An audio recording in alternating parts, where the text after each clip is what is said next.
সেবার গিয়ে পৌঁছলাম রতনডিহি গ্রামে, আমার এক পুরনো যজমানের বাড়িতে। সেখানেই থাকার ব্যবস্থা হয়ে গেল। মাসটা ছিল বৈশাখ। বৈশাখ মাসে সন্ধ্যের দিকে নেমে এলো ঝেঁপে বৃষ্টি। বৃষ্টির দাপটে খাল, বিল, নদী, নালা সব কিছু ভেসে গেল। ওই সময় দেখলাম আমার যজমান কালী কিঙ্কর চক্রবর্তী ধুতি পাঞ্জাবি পরে কোথায় যেন যাবেন বলে তাগাদা দিচ্ছিলেন তার স্ত্রীকে। ওগো গিন্নি, বলি দাও দাও, ছাতাটা দাও, এখন গিয়ে পৌঁছতে না পারলে বেশ দেরি হয়ে যাবে। তার স্ত্রী মণিমালা তাড়াতাড়ি হেসেল থেকে এসে বললেন, এই ঝড় বৃষ্টির মধ্যে কোথায় যাবে আবার? আজকে আর ডাক্তারখানায় না গেলেই কি নয়? তাই বললে চলে নাকি? দূর দূরান্ত থেকে প্রতিদিন অনেক রোগী আসে, তাদের যদি না দেখি তাহলে তো তারা বেশি কষ্ট পাবে। আমি খুব কম টাকায় রুগী দেখি বলেই না আমার ডাক্তারখানায় ভিড় উপচে পড়ে। কথা না বাড়িয়ে তিনি স্ত্রীর হাত থেকে কালো ছাতাটা নিয়ে আমাকে প্রণাম করলেন এবং সেখান থেকে বেরিয়ে গেলেন। ওনার একটা সাইকেল ছিল।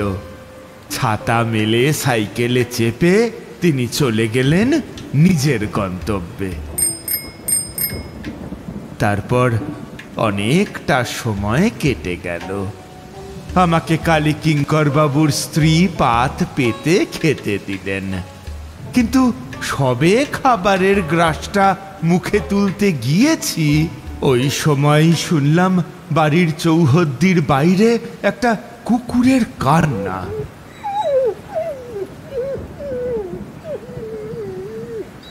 আমার সাধন শক্তি দিয়ে আমি বুঝতে পারলাম নিশ্চয়ই কিছু একটা বিপদ হয়েছে। আমি খাচ্ছি না দেখে কালী কিঙ্কর বাবুর স্ত্রী মণিমালা আমার দিকে চেয়েছিলেন। পাখার বাতাস করতে করতে তিনি বললেন, ঠাকুর মশাই, খেয়ে নিন, নইলে যে গরম খাবার জুড়িয়ে যাবে। আপনি কি শুনতে পেলেন ওই কুকুরের কান্না? থেকে থেকে কেমন করে যেন কেঁদে উঠছে, তাই না? আমাকে কি একবার কালী কিঙ্কর বাবুর ডাক্তারখানার ঠিকানাটা দিতে পারবেন? আমি যাব একটু। আমার মুখে ওই কথা শুনে মণিমালার কপালে চিন্তার ভাঁজ পড়ল। তিনি ঠিকানাটা আমায় বললেন, আর আমিও কোনো ক্রমে নাকে মুখে গুজে খরম পায়ে বৃষ্টি ভেজা আধার রাতে চলতে শুরু করলাম। মাথার উপর ছাতার বদলে একটা কলা পাতা চাপিয়ে নিয়ে চলতে লাগলাম। কিন্তু গিয়ে দেখলাম ডাক্তারখানা খোলা তো দূরে থাক, বসে থাকা রুগীরা প্রতীক্ষা করে আছে। তাদের কাছে কালী কিঙ্কর বাবুর কথা জিজ্ঞাসা করলাম। তাদের মধ্যে থেকে একজন আমাকে বলল, ঠাকুর মশাই,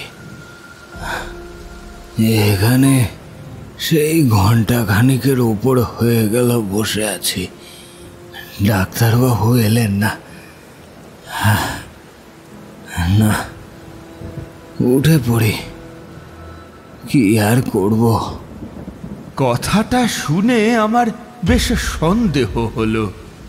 আমি ইতি উতি খুঁজতে লাগলাম, আর খুঁজতে খুঁজতেই পেলাম এক জোড়া জুতো। ওই জুতো যে ডাক্তারবাবুরই সেটা আমার কাছে পরিষ্কার হয়ে গেল। এরপর আর একটু এগিয়ে গেলাম জঙ্গলের মধ্যে, আর গিয়েই দেখতে পেলাম সেই ছাতাটা পড়ে আছে। সেটা দেখে আমি নিজেকেই নিজে প্রশ্ন করলাম, বড়ই অদ্ভুত, এই নিরেট আধারে ঘেরা জঙ্গলের পথে ডাক্তারবাবু রুগী দেখতে গিয়েছিলেন নাকি? চলতে লাগলাম। অনেকটা পথ সাবধানে চলার পর দেখলাম একটা বাড়ি। ওই বাড়ি থেকে ভেসে আসছিল অট্টহাসির শব্দ। সেই অট্টহাসির শব্দ যে পুরুষ কণ্ঠের সেটা বুঝতে পেরে চিন্তায় পড়ে গেলাম। তবে তোমরা তো জানোই আমার সাহসটা বরাবরই একটু বেশি। মায়ের নাম নিয়ে ওই বাড়িতে ঢুকে পড়লাম। তারপর চিৎকার করে ডাকতে লাগলাম, কালীকিঙ্কর বাবু, কালীকিঙ্কর বাবু, কোথায় গেলেন আপনি? আপনি কি আছেন এখানে? থাকলে জবাব দিন। না, কোনো উত্তর এলো না। সিঁড়ির কাছে এসে দেখলাম যে চাপ চাপ রক্তধারা গড়িয়ে নেমে এসেছে। মনে সন্দেহ ক্রমেই দানা বাঁধছিল। উঠে পড়লাম এবং উঠে পড়েই দেখতে পেলাম সেই হাড় হিম করা দৃশ্য। হ্যাঁ, কালীকিঙ্কর বাবুকে খুঁজে পেলাম বটে, তবে জীবন্ত নয়, সে তখন মৃত। তার ধর মুন্ড থেকে পৃথক হয়ে পড়ে আছে, আর তার মুন্ডটার উপরে কেউ যেন তিলক পরিয়ে দিয়েছে।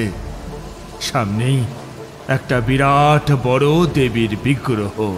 তীব্র ধূপের গন্ধে বাতাস ভারী হয়ে উঠেছে। ওই সময়ই আমার মাথার পিছনে কেউ যেন প্রবল বেগে ভারী কিছু দিয়ে আঘাত করলো।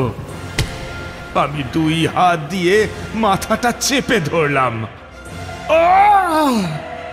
শব্দ করে পড়ে গেলাম মাটিতে।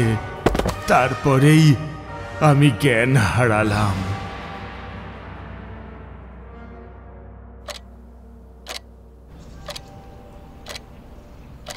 কথাটা বলে ঠাকুরমশাই আমাদের প্রতীক্ষার প্রহর গুনতে দিয়ে চলে গেলেন চায়ের কথা বলতে। আমরাও বেশ উসখুস করতে লাগলাম। কিশোরী বেশ বিব্রত হয়ে বলে উঠল, ওহ, এইটা কি করলেন ঠাকুরমশাই? ঠিক মোক্ষম সময় গল্পটা সম্পূর্ণ না বলেই চলে গেলেন, থামিয়ে দিলেন। এবার কি হয়েছিল সেটা জানার জন্য তো মনটা ছটফট করছে। ঠিক ওই সময় ঠাকুরমশাই ফিরে এলেন। পিছনে পিছনে চারি এসে দাঁড়ালো। তারপর ঠাকুরমশাই বললেন, পরবর্তী কথা আর বলো না কিশোরী। জ্ঞান ফিরে পেতে আমি নিজেকে একটা গাছের গুড়িতে বাঁধা অবস্থায় দেখতে পেলাম। ভাবছিলাম এ কি বিপদে এসে পড়লাম। এমন ভাবে আমাকে বেঁধে রেখেছিল যে আমি 1 ইঞ্চিও নড়তে পারছিলাম না। বলতে গেলে প্রায় সারা রাত্রি ওইখানেই একা কাটিয়ে দিলাম। বাড়িটার ভিতর থেকে অনবরত ভেসে আসছিল অট্টহাসি আর মন্ত্রপাঠের শব্দ। শুদ্ধ সংস্কৃত ভাষায় কেউ যেন মন্ত্র পড়ে যাচ্ছিল। ওং হ্রিং ঘোরায় অঘর রূপায় রক্তবক্রায় স্বাহা। ওং হ্রিং ঘোরায় অঘর রূপায় রক্তবক্রায় স্বাহা। বললে বিশ্বাস করবে না, ওই মন্ত্র শুনে আমার সর্বাঙ্গ এমন ভাবে দগ্ধ হচ্ছিল যেন কেউ আমাকে চিতার ওপর শুইয়ে দিয়েছে। স্পষ্ট মনে হচ্ছিল ওই বাড়িটা আসলে কালো জাদুর আতুর ঘর। কেউ যেন পুরো গ্রামের ওপর কালো জাদুর প্রয়োগ করেছে। ক্রমে সকাল হলো। পাখির কিচির মিচির ডাকে তন্দ্রা ভেঙে উঠে বসলাম। তারপর দেখলাম যেই জায়গায় আমি বসে আছি ঠিক তার সামনে যে বাড়িটা ছিল সেটা আর নেই, বরং এক রাশ গাছগাছালি দিয়ে জায়গাটা ঘেরা। দিনের আলো ফুটতেই অনেকবার চেষ্টা করলাম নিজেকে মুক্ত করতে, কিন্তু বহু চেষ্টার পরেও যখন পারলাম না, হতাশ হয়ে পড়লাম। ঠিক তখনই শুনলাম পায়ের শব্দ। সেই শব্দ শুনে আমি জোরে জোরে ডাকতে লাগলাম, কে কোথায় আছো? আমাকে আমাকে বাঁধন মুক্ত করো। আমি এইখানে আছি। এই বড় গাছের গুড়ির সঙ্গে আমাকে বেঁধে রেখেছে। বহুবার এইভাবে ডাকাডাকির পর দেখলাম কুড়ুল হাতে একজন কাঠুরে আমার দিকে এগিয়ে আসছে। তার ঊর্ধ্বাংশ অনাবৃত, পরনে মলিন খাটো ধুতি। সে আমাকে দেখে বলল, কে আপনি? এইখানে এই অবস্থায় আপনাকে কে রাখলো? আমি তখন উত্তর দেওয়ার মতো মানসিক অবস্থায় ছিলাম না। সে আমাকে মুক্ত করতেই দেখি দূরের ঝোপ থেকে এক পাল শিয়াল লাল চোখে তাকিয়ে আছে তার দিকে। হঠাৎ একটা গাছের ডাল এসে পড়ল তার মাথার উপর। আমি তখন সম্পূর্ণ মুক্ত হয়ে গিয়েছিলাম। ডাল পড়ে যাওয়াতে রক্তারক্তি একটা কাণ্ড ঘটে গেল। মৃত্যুর কোলে ঢলে পড়ার আগে সে আমাকে বলল, মশাই, এই তল্লাট ছেড়ে পালিয়ে যান, পালিয়ে যান। এখানে থাকবে না। এই জায়গা আছে বড়ই ভয়ঙ্কর। এখানে যে কথাটা শেষ করতে পারল না। তখনই শেষ নিঃশ্বাস ত্যাগ করল। আমি তাকে ফেলে রেখেই চলে এলাম, আর এক পাল শিয়াল তার দেহ ঘিরে ফেলল। বলছেন কি? এগুলো কি প্রকাশ্য দিবালোকে ঘটেছিল ঠাকুরমশাই? হ্যাঁ বিভূতি, আমাকে মুক্তি দিয়ে একজন দরিদ্র কাঠুরে নিজের প্রাণ দিয়ে মাসুল গুনল। আমি সেইখান থেকে এবার চলে এলাম। গ্রামে ঢোকার পরে পৌঁছলাম কালী কিঙ্করের বাড়ি। সেইখানে তখন হুলুস্থুলু কাণ্ড চলছে। ওনার স্ত্রী উদ্ভ্রান্তের মতন বলছিলেন, আমার স্বামী এসেছিল, আমি নিজের চোখে দেখেছি। সে আমার পোষা মুরগির রক্ত খেয়ে তারপর ওইখান থেকে চলে গেছে। ওই যে রক্তের দাগ এখনো লেগে আছে। কিন্তু তা কি করে সম্ভব? শুনলাম তো সে অনেক আগেই মারা গিয়েছে। সিধে গাড়োয়ান তো তাই বলল। আমি এবার এগিয়ে গেলাম বাড়ির দিকে। আমাকে দেখে গ্রামের লোকজন অবাক হয়ে গেল।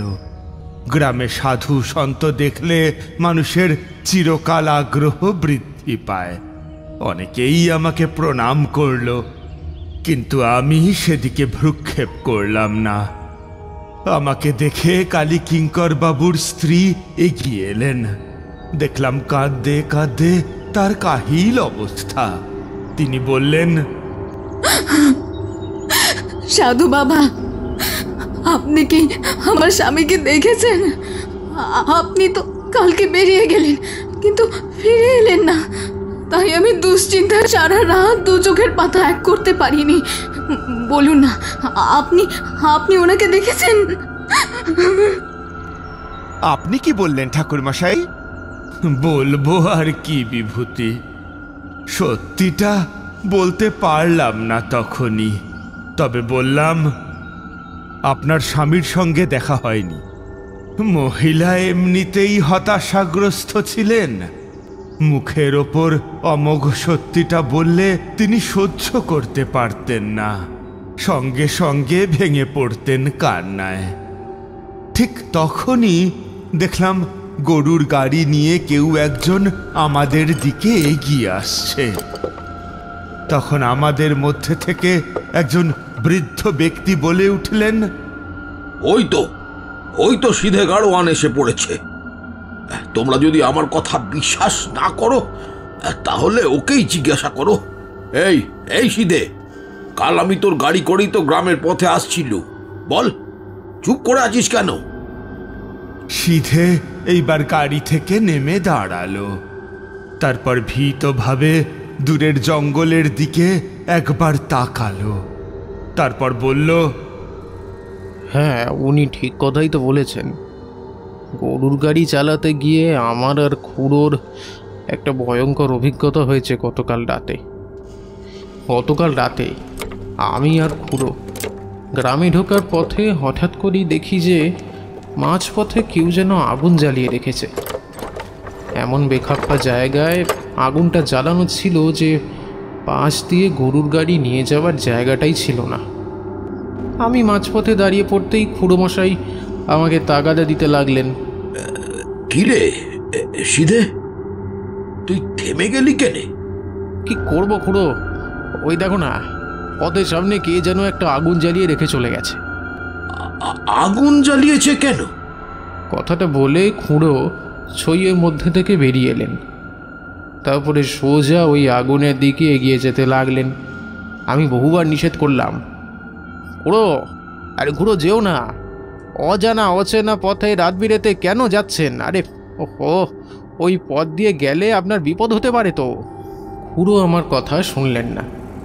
হাতে একটা জলের পাত্র নিয়ে আগুন নিভিয়ে দিতে গেলেন আর বলছিলেন, কে যে এখানে আগুনটা জ্বালিয়ে রেখেছে কে জানে। চলাচলের পথে কি কেউ এইভাবে আগুন জ্বালিয়ে রাখে? দিচ্ছি, এক্ষুনি নিভিয়ে দিচ্ছি। উনি ক্রমেই অনেকটা এগিয়ে গেলেন। তারপরে যেই না আগুনটা নেভাতে উদ্যত হলেন, তখনই আমি দেখলাম একটা কালো রঙের ছায়া মূর্তি তার পাশ দিয়ে সাত করে সরে গেল। হ্যাঁ, সিধে একবারে ঠিকই বলেছে। ওই আগুনটার কাছে গিয়ে আমার ঘাড়ের কাছে ঠান্ডা নিঃশ্বাস অনুভব করেছিল, আর রক্তের গন্ধও ভেসে আসছিল খুব। তবু সাহস করে আমি ওই আগুনটা নিভিয়ে দিলাম। এরপর একটা কালো ধোঁয়া আমার মধ্যে যেন প্রবেশ করলো। আপনি ওই অচেনা পথে কেন আগুন নেভাতে উদ্যত হয়েছিলেন জানেন? এর পরিণাম কি হতে পারে? এর ফলে আপনার মধ্যে অশুভ শক্তি ভর করতে পারে যে কোনো সময়, আর সেটা গ্রামের পক্ষে বিপজ্জনক হয়ে উঠতে পারে। আগুন জ্বালিয়ে তাতে আবার অশুভ শক্তিকে আহ্বান করা যায়? ধুর, কি যে বলেন আপনি! না, এইটা ঠিক বিশ্বাস হলো না। যেটা জানো না সেই সম্বন্ধে কথা বলতে আসবে না। এমন একটা পদ্ধতি সত্যিই আছে, তবে অতীব নিম্ন শ্রেণীর ক্রিয়া।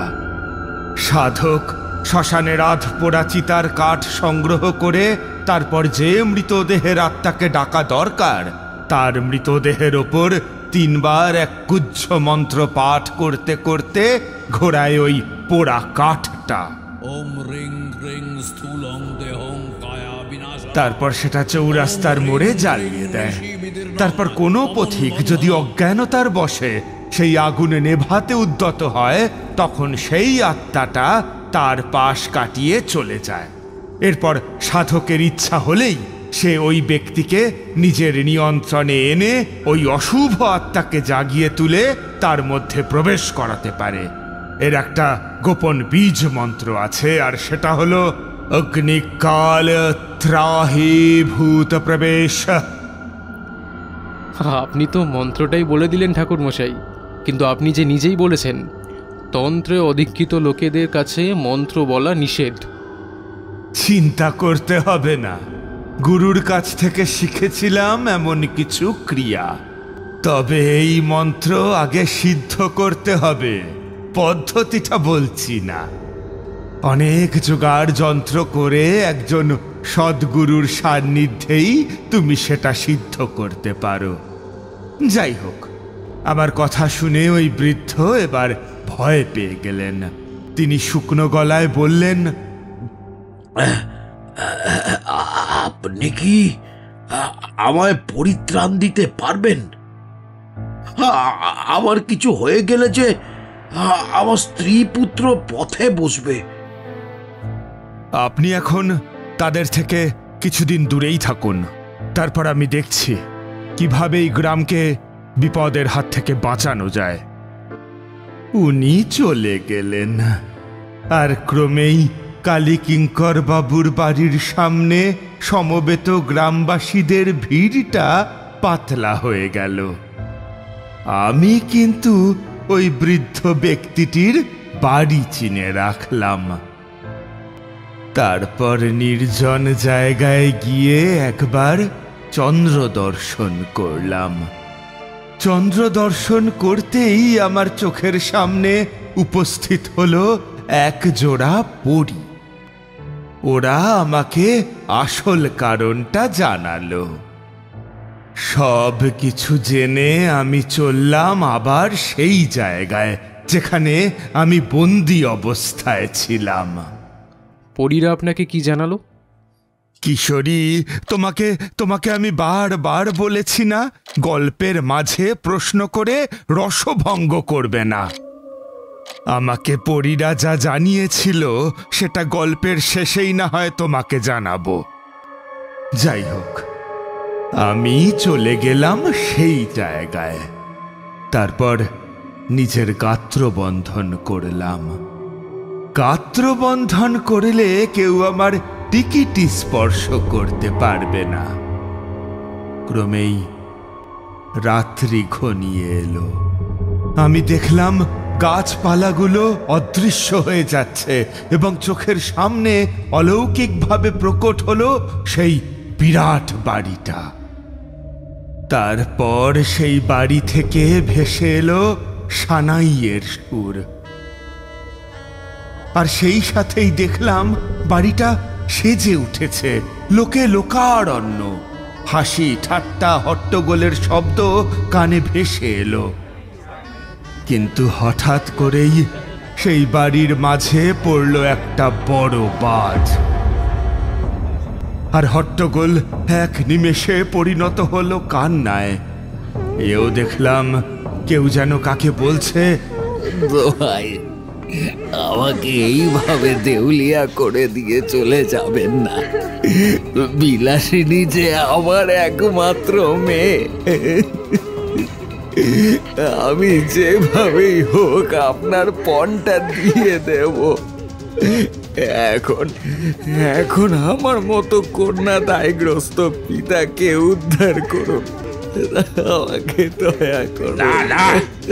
বিনা পণের টাকায় আমি বিয়ে হতে দেব না। বরকর্তা এক ঝটকায় হবু বেআইয়ের হাত থেকে নিজের হাত সরিয়ে নিয়ে বেরোতে উদ্যত হলেন।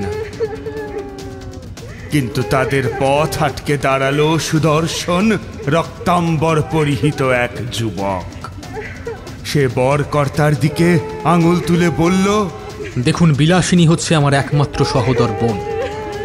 আজকের পরে সে তো লগ্নভ্রষ্টা হয়ে যাবে, আর সে যদি নিজের কোনো ক্ষতি করে বসে তাহলে আমি কিন্তু আপনার এমন অবস্থা করব যে আপনার বংশের শেষ প্রদীপটাও টিকবে না। তবে রে, তুই আমায় ধমক দিচ্ছিস? তোদের বাড়িতে আদালতে সমন আসবে বলে দিলুম, দেখে নিস। এই, তোমরা চলো। ছেলেটা এবার অট্ট হাসি করলো। তারপর কাটা ছাগলের একটা মাথা এনে সেটাকে মন্ত্রপুত করে রাখলো মাটিতে। বললে বিশ্বাস করবে না, ওই সময়ই উপস্থিত হলো খাড়া হাতে জনা কয়েক পিশাচিনী। ছেলেটা এবার নিজের কপালে লাল তিলক কাটলো। তারপর ওই পিশাচিনীদের উদ্দেশ্যে বলল, যা, তোদের বলেছিলাম না রক্ত দেব। এইখানে সমস্ত বরযাত্রীর ঘাড় মোটকে রক্ত খা, যা। ঠিক তখনই ছুটে এলো লাল শাড়ি পরিহিতা এক মেয়ে। সে ছুটে এসে নিজের দাদার পা জড়িয়ে ধরে কেঁদে উঠল। দোহাই দাদা, তুই এমন সর্বনাশ করিস না। ওনারা যে আমার হবু শ্বশুর বাড়ির লোক। কিন্তু সে নিজের বোনকে ঠেলে সরিয়ে দিল। তখন তার চোখ রক্তবর্ণ। সে হুঙ্কার দিয়ে বলল, বিয়ের সময় তো পেরিয়ে গিয়েছে, আর শুধু তাই নয়, তোর বিয়েও আর হবে না। কিন্তু মুখুজ্জে মশাই যাতে তার ছেলের অন্যত্র কোথাও বিয়ে দিতে না পারেন সেই ব্যবস্থা আমি করব। এই তোরা ওই বরের প্রাণটাই নিয়ে নিগে। বরকর্তা এবার হাঁটু গেড়ে মাটিতে পড়ে গেলেন। তারপর হাউ হাউ করে কেঁদে উঠলেন এবং সর্বশক্তিমান ঈশ্বরের উদ্দেশ্যে অশ্রু সজল কণ্ঠে বলে উঠলেন,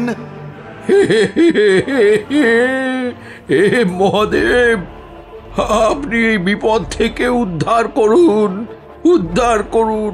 কিন্তু কিছুই হলো না। খাড়ার ঘা পড়তেই তার ধরটা পৃথক হয়ে গেল। এইভাবেই বরযাত্রীর একাংশের সমাপ্তি ঘটল। কিন্তু তারপরেও ওরা থামলো না দেখে বেশ চিন্তিত হলো ওই ছেলেটি। সেইবার তাদের উদ্দেশ্যে বলল, ওরা সব চলে যা, তোদের কাজ শেষ হয়ে গিয়েছে, যা চলে যা। কিন্তু ওই পিশাচিনীরা অট্টহাসি করে উঠল। তারপর বলল, না, আমাদের রক্তে তৃষ্ণা মেটেনি, আমাদের আর একটা প্রাণ দরকার, তাহলেই আমরা এখান থেকে চলে যাব। আমাদের ওই নববধূকেই দরকার, ওর ঘাড় ভেঙে আমরা রক্ত খাবো। না না, কখনো না, আমি কিছুতেই এটা হতে দেবো না। যা চলে যা, চলে যা বলছি তোরা। এই বলে ওই ছেলেটি ছোটখাটো তন্ত্রমন্ত্র ক্রিয়া করতে লাগলো, কিন্তু কিছুই প্রতিকার হলো না। ওরা এগিয়ে এলো। এবার ওই ছেলেটি নিজে তাদের সামনে দাঁড়িয়ে পড়ল। তারপর যা ঘটল সেটা বর্ণনা করার মতো শক্তি আমার নেই। বাকিটা তোমরাই বুঝতে পারছো। এই বলে ঠাকুরমশাই থেমে গেলেন। তারপর পাসিংশ ধরিয়ে টান দিতে লাগলেন। আমাদের কৌতূহল উপচে পড়ছিল। কিশোরী ঠাকুরমশাইকে জিজ্ঞেস করল, তারপর কি? সেইখানে ওই দৃশ্য দেখার পর আমি জঙ্গলের বাইরে বেরিয়ে এলাম। আমার কাছে তখন গোটা বিষয়টা পরিষ্কার হয়ে গিয়েছিল। সেই রাতটা চণ্ডী মণ্ডপে কাটিয়ে দিলাম। তারপর সকাল হতেই কিছু জিনিসপত্র সংগ্রহ করলাম, আর সেই জিনিসপত্র নিয়ে আবার ওই বাড়ির সামনে পাকুর গাছের নিচে যজ্ঞ করতে বসে পড়লাম। প্রায় 1 ঘন্টা ধরে আমি একটা ত্রিশূলকে শোধন করলাম। ওই ত্রিশূল দিয়েই আসল কাজ হবে ভেবেছিলাম। শোধন প্রক্রিয়া সম্পূর্ণ করে লাল রঙের রক্ত তিলক পরিয়ে যেই না এগোতে যাব ওই বাড়িটার দিকে, ঠিক তখনই আমার সামনে এসে উপস্থিত হলো একজন। অন্ধকারে তার 2 চোখের মণি থেকে আগুন ঝরছিল।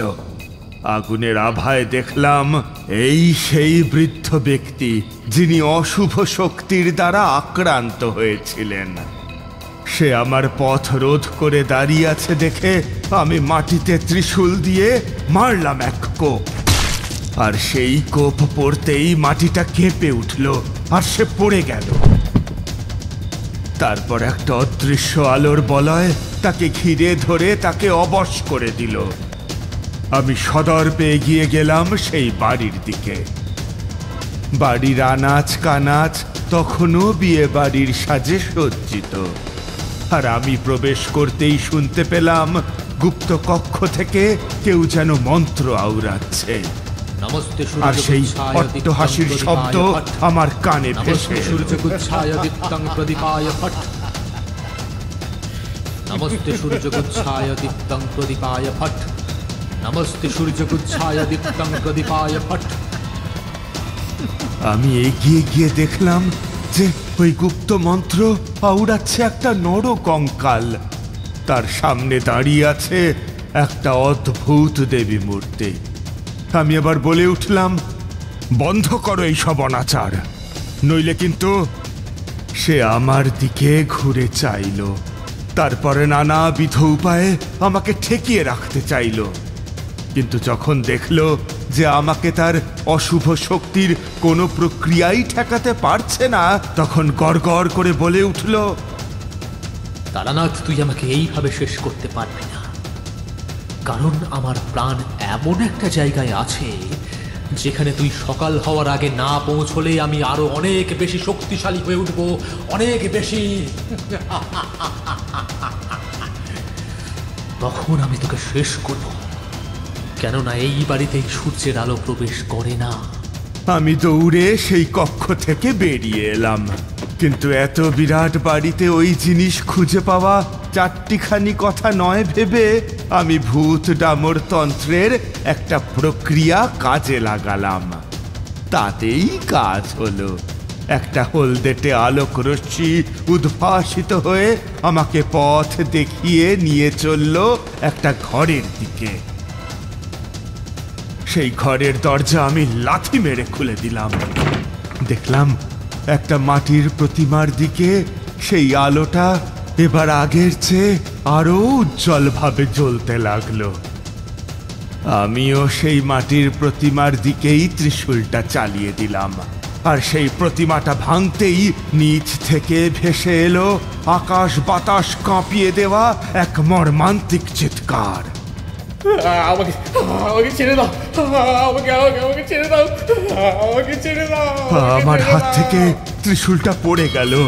আমি ক্লান্ত হয়ে পড়লাম মাটিতে, কিন্তু বসে থাকার সময় ছিল না, কারণ ওই বাড়িটা গোটা গায়ে কেঁপে উঠল।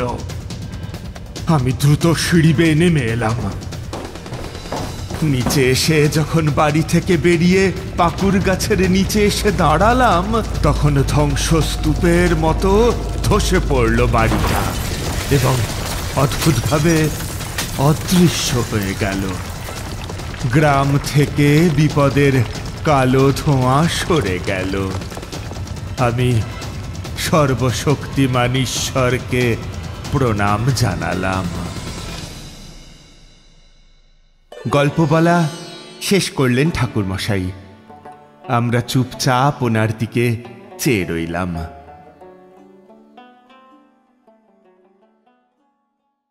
আমাদের এই গল্প যদি আপনাদের ভালো লেগে থাকে তাহলে অবশ্যই লাইক করবেন এবং শেয়ার করবেন। যারা চ্যানেলটিতে নতুন তারা অবশ্যই সাবস্ক্রাইব করুন। শুধু বেল আইকনটি টিপে নোটিফিকেশন অন করে দিন, যাতে আমাদের পরবর্তী কাজগুলোর খবর সবার আগে আপনার কাছে পৌঁছয়। ধন্যবাদ।